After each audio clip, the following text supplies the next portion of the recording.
alumni Akademi Angkatan Bersenjata Republik Indonesia atau AKABRI 1990 yang meliputi Angkatan Darat, Angkatan Udara, Angkatan Laut, dan Kepolisian menggelar kegiatan vaksinasi massal di seluruh wilayah Indonesia dan bertajuk 31 tahun mengabdi untuk negeri.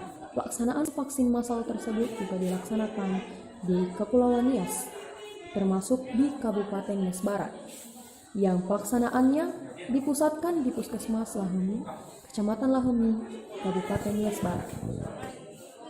Dalam pelaksanaan vaksinasi massal dosis 1 yang diperuntukkan kepada masyarakat dan diprioritaskan untuk lansia dan pelajar, kegiatan ini dilaksanakan sebagai wujud kepedulian alumni AKABRI 90 guna mendukung program pemerintah untuk percepatan pencapaian target vaksinasi nasional.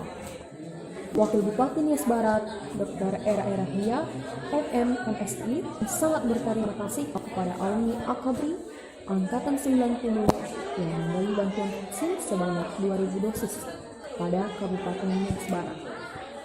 Pelaksanaan vaksinasi massal yang dilaksanakan pada hari ini adalah sebagai upaya untuk mempercepat pelaksanaan vaksinasi kepada masyarakat dalam rangka mencegah perkembangan penyebaran virus corona di wilayah Kabupaten Nias Barat. Hal ini bisa tercapai apabila semua pihak mengambil peran baik dari pemerintah, TNI, Polri, kepada seluruh masyarakat Kabupaten Nias Barat. Wakil Bupati berpesan, jangan takut untuk divaksin, karena vaksinasi adalah salah satu cara menambah kekebalan tubuh untuk mencegah penyebaran COVID-19.